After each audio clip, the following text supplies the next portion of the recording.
ان کا نام علی ہے، ان کے والد کا نام موسیٰ ہے، اور ان کا لقب الرضا ہے۔ کہا کہ صرف روضے کو دیکھ رہا ہوں تو ہیبت طاری ہو رہی ہے،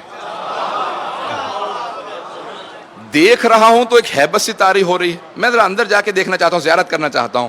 تو کہا کہ کوئی آداب زیارت بتا دے، میں تو مانتا نہیں ہوں کہ کیا آداب ہیں۔ کچھ علماء نے کہا کہ بھی آپ غسل زیارت کریں اور زیارت پڑھیں، اذن دخول پڑھیں، پھر اندر جائیں، تو ٹھیک ہے۔ اندر آیا، ذری پہ دیکھا، کہا کہ واقعاً آج پہلی مرتبہ محسوس ہوا کہ اس امت کے اندر آل محمد کا کوئی مقابلہ نہیں ہے، یہ آل محمد ہیں۔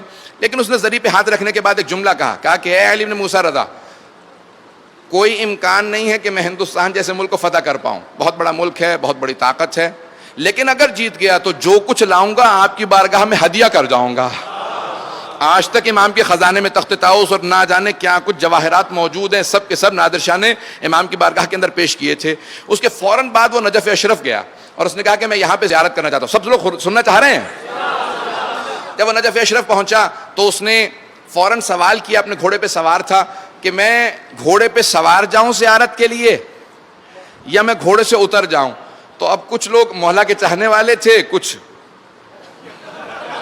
میں نے کچھ نہیں کہا ہے، تو کچھ چاہنے والے تھے۔ بہرحال انہوں نے کہا کہ نہیں آپ گھوڑے سے اتر جائیں، کچھ نے کہا کہ نہیں آپ گھوڑے پہ سوار جائیں۔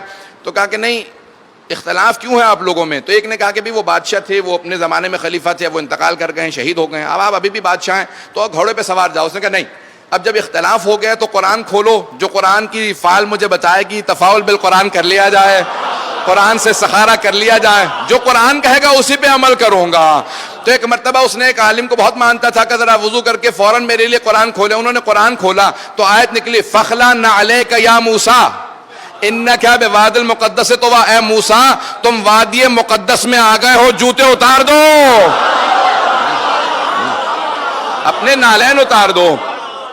بس جیسی ہی آیت نکلی فوراً نادر شاہ اپنے گھوڑے سے اترا، کہا کہ گھوڑے پہ سوار تھا، یہ آیت نکلی ہے، پھر کہنے لگا کہ نہیں یہ تو حضرت موسیٰ سے کہا ہے کہ اپنے نالین اتار دو، جوتے اتارے۔ کہا اتنا کافی نہیں ہے، وہ نبی تھے، میں ایک گنہگار ہوں، انہیں کہا گیا ہے یہ قرآن کی آیت ہے۔ تو اس نے ایک جملہ کہا میرے گلے میں ایک زنجیر ڈالو اور میں زمین پہ آ جاؤں گا، ہاتھ بنا کے چلوں گا، بس علی کی بارگاہ میں جا کے باندھ دینا اور کہنا یا علی آپ کا ایک جانور ملنے کے لیے آیا ہے۔ ممبر کے احترام میں اس لیے میں نے لفظ نہیں کہا تاکہ کوئی محسوس نہ کرے کہ میں نے توہین کیا۔ اور اس نے کہا کہ یا علی آپ کا ایک جانور آپ کی بارگاہ میں آیا، اگر قبول کریں۔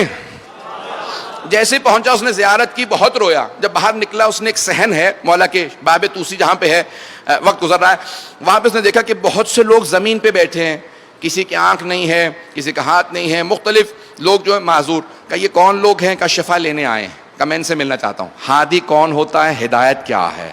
ان سب چیزوں میں عقیدت کس حد تک ضروری ہے، اس بات کو پیش کر رہا ہوں۔ آیا پوچھا کبھی کیا بات ہے، کتنے عرصے سے بیٹھے ہو؟ کہ میری آنکھیں نہیں ہیں، 6 مہینے سے بیٹھا ہوں۔ کہ اب تک شفا نہیں ملی؟ کہ نہیں۔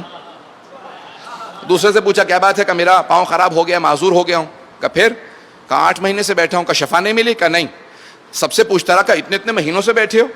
کہ سارے حرم کے دروازے بند کر دو۔ غور سے سنیے گا، کہ حرم کے سارے دروازے بند کر دو۔ اور اس نے کھڑے ہو کے اعلان کیا کہ کل صبح فجر تک کا وقت دے رہا ہوں، جو شفا پا جائے گا گھر چلا جائے، اور جسے شفا نہ ملی میں اپنے تلوار سے اس کی گردن کاٹ دوں گا۔ بس یہ اعلان کیا، سب چیخیں مار مار کے رونے لگے۔ کہ مولا آپ کے حرم میں آئے تھے، یہ بے انتہا سخت دل آدمی ہے، سب کو مار دے گا۔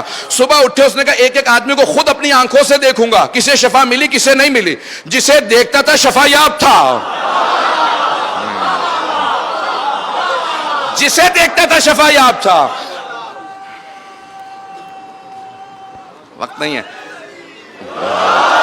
وقت نہیں ہے زیادہ گرامی کا، جسے دیکھتا تھا شفا یاب تھا۔ جو بات پیش کرنا چاہتا ہوں کہ تیری آنکھیں کیسے آ گئیں؟ کہ مجھے نہیں معلوم، 6 مہینے سے بیٹھا تھا، آج رات آنکھیں ملی، سب شفا یاب ہو گئے، سب چلے گئے۔ اس کے لوگوں نے پوچھا یہ سب شفا یاب کیسے ہو گئے، اتنے مہینوں سے بیٹھے تھے؟